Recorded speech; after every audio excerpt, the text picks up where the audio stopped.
ছোট থেকে একটা মনে হতো যে আমি নিজেকে পুরুষ মনে করছি। আজ পর্যন্ত বীরভূম জেলাতে কোনো অ্যাপ্লিকেশন পড়েনি। I didn't face any kind of harassment, bullying. এবার ওখানে অনেকদিন ধরে অ্যাপ্লিকেশনটা পড়েছিল, কিন্তু কোনো প্রসেস হচ্ছিল না। প্রথম ফেজটা তো একটু ডিফিকাল্ট ছিল। একটা সময় ওই ফেজ চলছিল একটা লাইফে, যখন আমি ভেবেছিলাম যে যেটা হচ্ছে সেটাতে অ্যাডজাস্ট করে চলে নেবো। আমাদের দৈনন্দিন জীবনে নানা বাধার সম্মুখীন হতে হয়। সমাজের সঙ্গে, হয়তো নিজের সঙ্গে লড়াইটা অনেক বেশি যুদ্ধের। সেই যুদ্ধটা নিজেকে লড়তে হয়। আমার শরীর যদি পুরুষ হয়, আমার মন হতে পারে নারী। এইটা সিদ্ধান্ত নেব আমি, যে আমি কি পরিচয়ে বাঁচব। My body my choice. এরকমই এক গল্প নিয়ে আপনাদের সামনে হাজির হয়েছি। সহজ পাঠের জীবন কথায় এই সিরিজে আজকের প্রধান অতিথি আমাদের সঙ্গে বীরভূমের তৃষা। ওয়েলকাম আমাদের সহজপাঠ নিউজ পোর্টালে। কি নামে ডাকবো প্রথমে? যেটাতে আপনি কমফোর্টেবল। আপাতত আমি তৃষা আছি, পরবর্তীতে নাম চেঞ্জ হয়ে তৃষান হয়ে যাবে। আচ্ছা, তৃষা থেকে তৃষান, এই যাত্রাপথটা যদি একটু বলেন। যাত্রাপথটা আমার ক্ষেত্রে, মানে আমি যদি আমার কমিউনিটির কথা বলি, the community which is LGBTQIA+, তো এই কমিউনিটির যাত্রাপথটা খুব একটা ইজি বা মধুর হয় না। কিন্তু আমার ক্ষেত্রে I didn't face any kind of harassment, bullying আর কোনো কিছু ভি আমাকে সেরকম ফেস করতে হয়নি রিলেটেড টু দোজ থিংস। কেননা ছোটোবেলা থেকেও যদি বলি, ছোটোবেলা থেকেও আমার ড্রেসভূষা থেকে শুরু করে সমস্ত কিছুই তাই আমি কমফোর্টেবল ছিলাম। মানে যেভাবে আমার বাড়ি রেখেছে, প্লাস আমিও সেভাবে ছিলাম। কিন্তু নিজের মধ্যে কোয়ারিটা হয় একটু বড় বয়সে, যখন বুঝতে পারি যে কিছু একটা ডিফারেন্ট আমার মধ্যে আমি হিট করছি। বাট আদৌ কি আমার মতো মানুষ আরো এক্সিস্ট করে? Am I the one? এই কোয়েশ্চেনগুলো নিজের মধ্যে যখন হিট করে, দেন এটার ব্যাপারে আরো জানি, আরো বিভিন্ন রকম ডাক্তার, কনসালটেন্ট এনাদের সঙ্গে কথা বলি। তারপরে আস্তে আস্তে এই পরিণতিতে আসি যে হ্যাঁ। না, এটা কখন থেকে আপনার ধারণা হলো যে আপনার শরীর এবং মন এক নয়? ধারণা বলতে ছোট থেকেই, মানে ছোট থেকেই একটা মনে হতো যে আমি নিজেকে পুরুষ মনে করছি। ছোট থেকে এই জিনিসটা মনে হতো যে আমি নিজেকে একটু পুরুষ মনে করছি, বা আমি ওটাতে বেশি পছন্দ করছি। কিন্তু এরকম জানতাম না যে, তখন এতটাও নলেজ নেই যে আমি পুরুষ নই, আমি তো মেয়ে, আমি পুরুষ নই। কিন্তু আমি নিজেকে ভাবতাম যে ঠিক আছে, আমি যেটাতে আছি সেটাই হয়তো আমি। আস্তে আস্তে যখন মোটামুটি 2019 এরকম সময় করে নিজের ভেতরে কোয়ারিগুলো খুব বাড়তে থাকে যে এরকম আমার মধ্যে কেন হচ্ছে, why I am not comfortable with boys, ঠিক আছে, why I am more comfortable with girls। জিনিসগুলো যখন জানতে থাকে, কোয়ারিটা আসতে থাকে, তখন আস্তে আস্তে বাড়ে। তখন প্রশ্নটার একটা উত্তর খুঁজে পাওয়া আর কি। বেশ, জানিয়ে রাখি বন্ধুদের যে উনি কিন্তু কোনো শহর থেকে বসবাস করেন না। উনি বিলং করেন বীরভূমের প্রত্যন্ত ইলামবাজার অঞ্চল থেকে। সেক্ষেত্রে ওর যে লড়াই, এই লড়াইটা আমাদের শিক্ষণীয়। ওনার একটা পরিচয় জানবো। ওনার ব্যক্তিগত জীবনে উনি এক কাজ করেন, সরকারি কর্মী। সেখানেও ওনার একটা লড়াই লড়তে হয়। সম্প্রতি ভোটার কার্ডের সংযোজন চলছে, সেই ভোটার কার্ডের সংযোজনেও ওনাকে বেশ কিছু বিতর্কের ফেস করতে হয়েছে। সেই গল্পটাও শুনবো। তৃষান, যদি এই গল্পটা একটু বলেন। বর্তমানে আমি ইলামবাজার রুরাল হসপিটালের BSK ডিপার্টমেন্টে কাজ করি, মানে আমাদের BSK প্রজেক্টে আমাদের কাজ। তো আমি এটা অ্যাকচুয়ালি প্রসিডিওর, নাম চেঞ্জের প্রসিডিওরের জন্য আমি গেছিলাম DM অফিস। অ্যাকচুয়ালি কাজটা হয় অনলাইনে, ট্রান্সজেন্ডার পোর্টাল থেকে। তো সেটার জন্য সেটা অ্যাপ্রুভ করে DM অফিস থেকে। এবার ওখানে অনেকদিন ধরে অ্যাপ্লিকেশনটা পড়েছিল, কিন্তু কোনো প্রসেস হচ্ছিল না।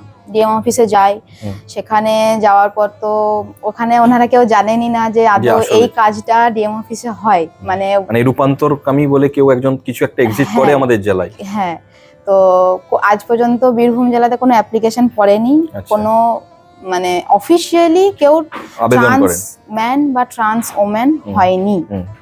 আর হলেও সেটা হয়তো হাতে লিখে কোনো দরকারে লেগেছে বা কিছু হয়ে গেছে। এরপরে ওটার পর পাওয়া যাবে একটা transgender card, TG identity card যেটাকে বলা হয়। দেন আমার যখন সার্জারি হয়ে যাবে, সার্জারির ডকুমেন্টস প্লাস TG কার্ডটা আমাকে আবার ওই ট্রান্সজেন্ডার পোর্টালে সারেন্ডার করতে হবে। Then I will get ID card কি মেল। তারপর আমি আমার সমস্ত আইডিতে নাম, জেন্ডার এগুলো চেঞ্জ করতে পারবো। আচ্ছা, আপনি ধরুন কাজ করেন একটি সরকারি প্রতিষ্ঠানে, সরকারি জায়গায়, সেখানে আপনার এই গল্প আশা করি সহকর্মীরাও জানেন। হ্যাঁ, জানেন। তারা বিষয়টাকে কিভাবে অ্যাকসেপ্ট করছে? কারণ আমাদের তো আশপাশেই এই অ্যাকসেপ্টেন্স ব্যাপারটাই কম, যে মেনে নেওয়াটা।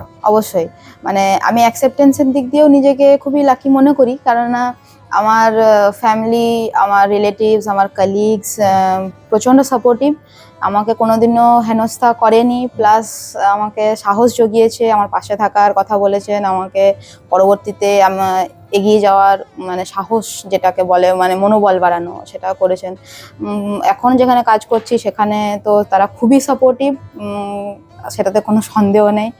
তো সেদিকে কোনো সমস্যা আমার হয়নি, আমি কোনো সমস্যা ফেস করিনি সেদিকে। আচ্ছা, ধরুন যে প্রথম যখন আপনি নিজের মনের মধ্যে একটা দ্বন্দ্ব চলছিল যে আমি নারী না পুরুষ, এই দ্বন্দ্বের একটা সময় কাটলো, আপনি একটা নির্দিষ্ট সিদ্ধান্তে এলেন যে আমি পুরুষ বা আমি নারী, যাই একটা সিদ্ধান্তে এসেছেন, সেই সিদ্ধান্তটা বাড়ির বাবা বা মাকে বলেছেন, তারা কিভাবে বিষয়টাকে গ্রহণ করলেন? তারা প্রথম ফেজটা তো একটু ডিফিকাল্ট ছিলই, মানে হঠাৎ করে আমাদের মতো রুরাল এরিয়াতে এই জিনিসগুলোর অ্যাওয়ারনেস সত্যি কথা বলতে নেই, একদমই নেই। টিয়ার 1 টিয়ার 2 সিটিতে যদিও আছে, আমাদের এই সব দিকে তো একদমই মানে কেউ বলেই না, it's just like a Tabu thing, কিন্তু অ্যাকচুয়ালি সেটা নয়। তো প্রথম একটু তো হয়েছিল, আস্তে আস্তে দে আর অলসো অ্যাকসেপ্টিং। বাবা জিনিসগুলো জানেন, বোঝেন, তিনি সাপোর্টে আছেন, অসুবিধা হয়নি। আচ্ছা আচ্ছা, এরপর বন্ধু বান্ধব চুজ করার ক্ষেত্রেও সেক্ষেত্রে একটা ডিফিকাল্টি থাকে, বা এই জাতীয় যারা রূপান্তরকামী বলে নিজেদের দাবি করেন বা মানেন, তাদের ক্ষেত্রে জীবন সঙ্গী চুজ করাটাও একটা বিরাট চাপের বিষয়। তারা বিষয়টাকে অ্যাকসেপ্ট করবে কিনা, কারণ সমাজে তো এক প্রকার এই ধারণা রয়েছে, একটা ধারণা যে পুরুষ নারী এর বাইরে আর কিছু, এমনকি তৃতীয় লিঙ্গকেও আমরা সমচোখে দেখি না, সমভাবে দেখি না, আইন আদালতের দ্বারস্থ হতে হয়। সেক্ষেত্রে রূপান্তরকামীদেরও নানাভাবে একটা মানে হেনস্থা করতে হয়। তাতে জীবন সঙ্গী পাওয়াটা বা সঙ্গিনী পাওয়াটা একটা বিরাট চাপের বিষয়। সেই বিষয়টাকে আপনি কিভাবে দেখেন? সেই বিষয়টাকে দেখুন, জেনারেশন এখন অনেকটা বাড়ছে, উন্নত হচ্ছে, অনেক ওপেন মাইন্ডসেটের মানুষ পরবর্তীতে আসছে। তো এরকম বহুত মানুষ আছেন যারা অ্যাকসেপ্ট করছেন ব্যাপারগুলোকে। তো হয়তো ডিফিকাল্টিস আসতে পারে, বাট আমি এটাকে খুব একটা বড় ইস্যু বলে মনে করি না, কারণ সেরকম মানুষ আছে যারা সেটাকে ধরে, সেটাকে মেনে নিয়ে আগে। ঠিক ঠিক। সম্প্রতি আমাদের প্রাক্তন মুখ্যমন্ত্রী বুদ্ধদেব ভট্টাচার্য, ওনার সন্তান, মানে সন্তান বলি দেখি, ওনার সন্তানেরও একই রকম ভাবে নিজেকে রূপান্তরকামী ভাবে তুলে ধরেছেন এবং একটা লড়াই লড়ছেন। তাকে যখন কোনোভাবে বলা হতো, উনি একটা কথা বলেন। আপনি নিজেকে ওখানে রিলেট করতে পারেন যে কোনো একটা সামাজিক বার্তা আপনারা দিচ্ছেন যে আমরাও এই সমাজেরই লোক, সমাজেরই সন্তান, আমাকে সন্তান হিসাবেই দেখুন। খুবই ছোট একটা বার্তা, যে কিছু মানুষ ক্রিটিসাইজ করেন অবশ্যই, তো তাদের জন্য একটু ছোট্ট বক্তব্য যে এই কমিউনিটির মানুষরা কিন্তু কোনোদিনই দেখবেন না যে কারোকে হেট দিচ্ছে বা কিছু, তারা শুধুমাত্র একটু ভালোবাসা পেতে চায়, একটু সাপোর্ট পেতে চায়, নাথিং এলস। এই ক্ষেত্রে প্রচুর লাখ লাখ টাকার খরচা হয়, যারা করে তারা জানে। তো মানে এই প্রসিডিওরটা মানে ট্রান্সফরমেশন, হরমোন, সবকিছু বিষয়তে তো তারা শুধুমাত্র যেটুকু চায় যে একটু moral support. The only thing we need, that is moral support, nothing else more. তো ওই জিনিসটুকু একটু সমাজের কাছ থেকে আকাঙ্ক্ষিত, আর কিচ্ছু না।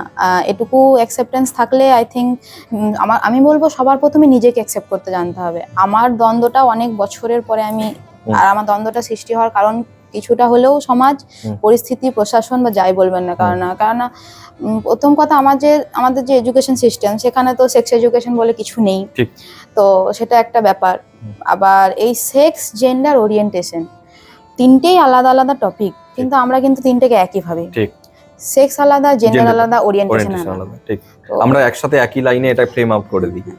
এটা কিন্তু এক নয়। আমার মনে হয় এগুলোর একটু অ্যাওয়ারনেস যদি বাড়ে, আমি গুরুজনদের উদ্দেশ্যে বলবো, তারা যদি ব্যাপারটাকে একটু ওপেনলি ভাবেন যে তারা কতটা কষ্টের মধ্যে আছে, তাদের সন্তান সন্ততি ঠিক কতটা একটা মানে ওই পেনের রং বডি, একটা আলাদা বডিতে আমরা আবদ্ধ হয়ে গেছি। এই জিনিসটা যদি আই থিঙ্ক সবার প্রথমে প্যারেন্টসরা অ্যাকসেপ্ট করতে পারে, তাহলে পরবর্তীতে বাকি সবাই অ্যাকসেপ্ট করতে পারবে।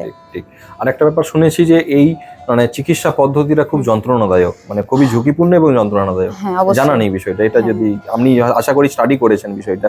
হ্যাঁ, অবশ্যই একটু ঝুঁকিপূর্ণ আছে, কারণ যেটা হরমোন নেওয়ার থাকে, যারা ট্রান্স ম্যান হন তাদের নিতে হয় টেস্টোস্টেরন, আর যারা ট্রান্স ওমেন হতে চান তাদের ফিমেল হরমোন যেটা আছে সেটা নিতে হয়। তো সেক্ষেত্রে সেই হরমোনটা অলমোস্ট লাইফ টাইম, আচ্ছা ইট মে বি আফটার 1 মান্থ পর পর নিতে হয়, বা কারোর 15 দিন, কারোর 2 মাস, কারোর 6 মাস, কারোর 3 মাস, যার যেরকম ডক্টর যেরকম এন্ডোক্রাইনোলজিস্ট যেরকম রেকমেন্ড করবে তাকে কিন্তু এটা সারা জীবন অলমোস্ট নিয়ে যেতে হবেই, হতেই হবে। আচ্ছা তো আমরা একটা নিডেল ভয় পাই, আর হ্যাঁ। সেখানে এটা সারা জীবনের অবশ্যই যন্ত্রণাদায়ক, কিন্তু ওই যে মানে কোথাও একটা প্রুভ করার ব্যাপার যে আমার মন যেটা বলছে আমি সেটাই দেখাবো, হ্যাঁ, প্লাস নিজের একটা কমফোর্ট জোনের কমফোর্ট ব্যাপার, জোনের ব্যাপার। যে আমি নিজেকে নিজের এই শরীরে একটু পছন্দ করছি না, হুম। বা আমি এই জিনিসটা চাইছি না যেটা আমার সঙ্গে হচ্ছে, ওই জিনিসটার থেকে হয়তো মানে ওই যন্ত্রণাটা একটু কম মনে হয়।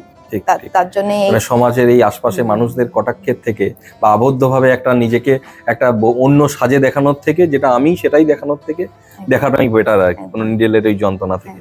বেশ, আমরা কথা বলছিলাম ইলামবাজারের একজন সাহসী সন্তানই বলবো, বীরভূমের মতো প্রত্যন্ত জায়গায় যিনি এসে লড়াইটা লড়ে যাচ্ছেন।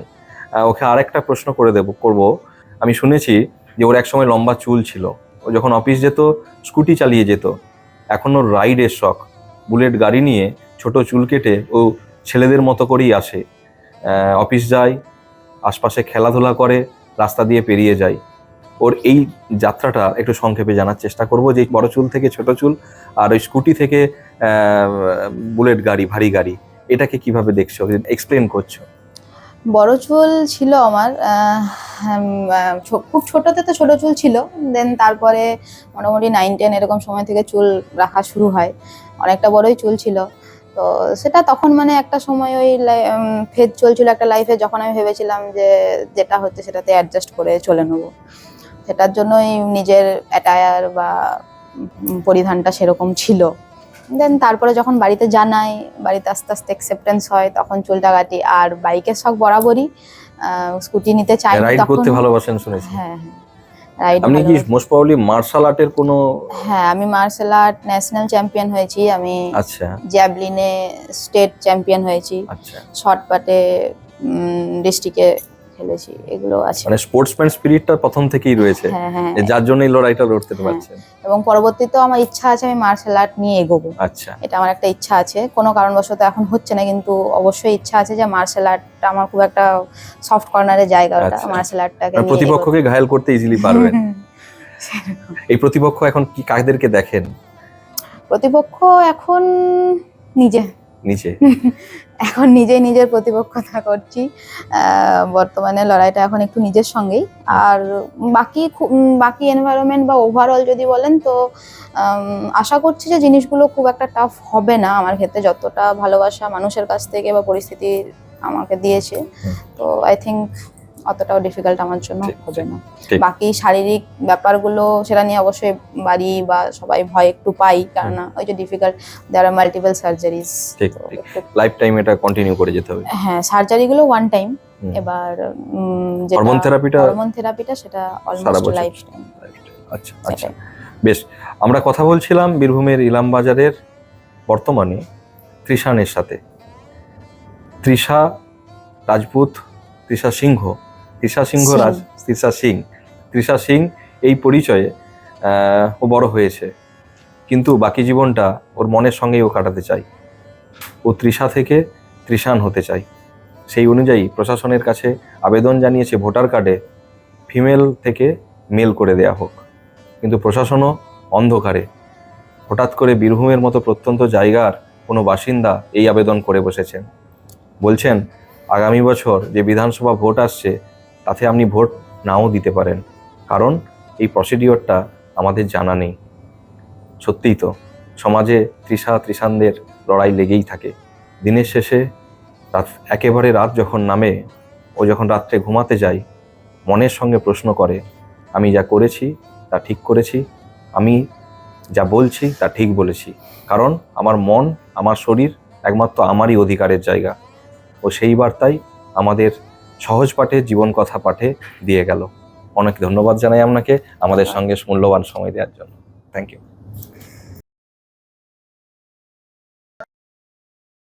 দ্য সহজ পাঠ, সহজ কথা, সঠিক তথ্য।